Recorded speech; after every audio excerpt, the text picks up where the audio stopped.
If you want to fix mouse wheel scrolling problems, first of all, you need to click on the Windows icon here and search for Control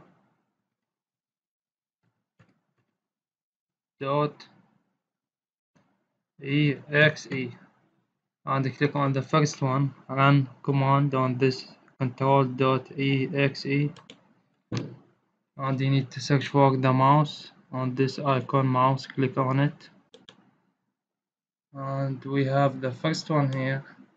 You need to move the speed a little bit here if you want a little bit move it, or you can make it like me.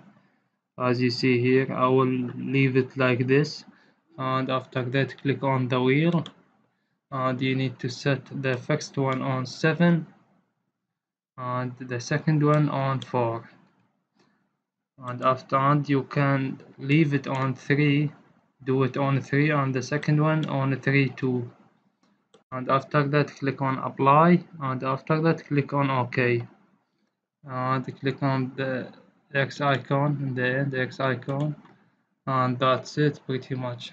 Please leave a like on the video, and if this video is helpful for you, subscribe to our channel. Thank you.